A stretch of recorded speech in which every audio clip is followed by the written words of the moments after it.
మీరు పేటిఎం మీరు వాడాలి, మీరు డిజిటల్ కరెన్సీ వాడతారు. కానీ మందుల షాపులోకి వెళ్తే మొత్తానికి 90% మొత్తం కూర్చోబెట్టి అంత క్యాష్ డబ్బులతోటి జీఎస్టీ కట్టరు ఇల్లు. మనం జీఎస్టీ కట్టాలి, చేనేత కార్మికుడు కూడా జీఎస్టీ కట్టాలి. కానీ ఈ దేశంలో ఈ ముఖ్యంగా ఈ రాష్ట్రంలో ఎవడైతే మందమ్ముతున్నాడో వాడు జీఎస్టీ కట్టక్కర్లేదు. కానీ ఒక చేనేత కార్మికుడు కూడా జీఎస్టీ కట్టాలి. ఎవడు అడుగుతారు దీన్ని? మీరు పంపించండి, మనం కూర్చోబెట్టి బాలశౌరి గారు నిలదీస్తారు, పార్లమెంట్లోకి వెళ్తారు.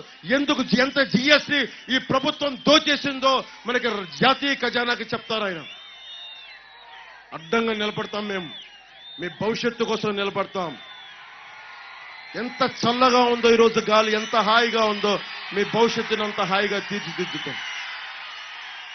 జెండాలు చల్లటి గాలికి రెపరెపలాడుతున్నాయి, సున్నితంగా ఆడుతున్నాయి.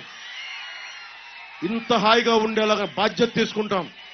మాకు మండలి బుద్ధప్రసాద్ గారు ఒక మాట చెప్పారు నాకు, ఈ దేశానికి కావాల్సింది అన్నిటికంటే కూడా స్వేచ్ఛ, భద్రత. అరే నా దేశం ఇది స్వాతంత్ర ఉద్యమకారులు తిరిగిన నేల, ఇది దివిసీమ. పింగళి వెంకయ్య పుట్టిన నేల ఇది. ఒక రౌడీ కూర్చోబెట్టి రౌడీ ప్రభుత్వాలు, రౌడీ ఎమ్మెల్యేలు కూర్చొని మనం బెదిరిస్తారంటే బెదరటానికి మేము లేవు.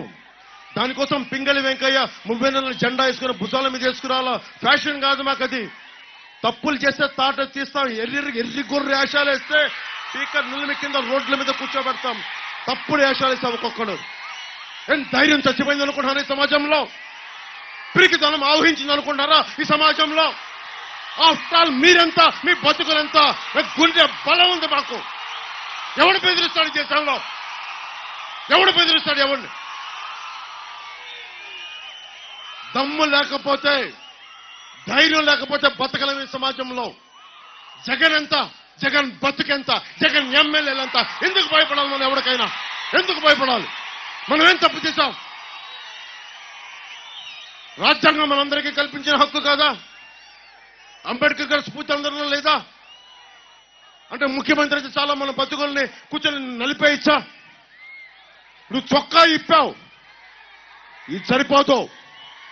ఓట్లు వేయించో, ప్రభుత్వాన్ని మార్చో, రౌడిజం ఎదుర్కో, గూండాగర్దీని మొత్తం కాలితో నలిపేయి, అప్పుడు చొక్కా ఇప్పావు.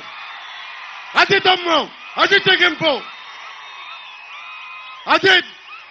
అది దివ్యసీమ పౌరుషం.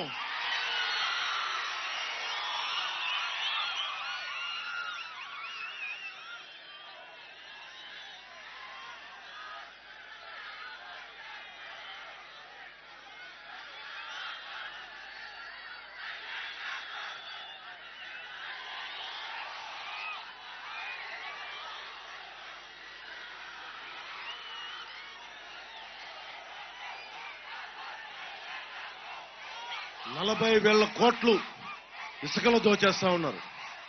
ఒక్కొక్క కూర్చోబెట్టి చిన్న బండి ఇసుక 3,000కి అమ్మేస్తున్నారు. ఎవరి దగ్గరికి వెళ్తున్నాయి డబ్బులు? జేపీ వెంచర్స్ ఇలాంటి 1-2 కంపెనీలు మొత్తం సెంట్రలైజ్ చేశారు.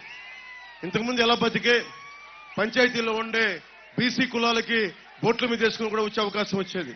పంచాయతీలు కొంత శక్తి ఉండేది, పంచాయతీలు కొంత సంపాదించుకునేవి. ఈ రోజున మొత్తం కూర్చొని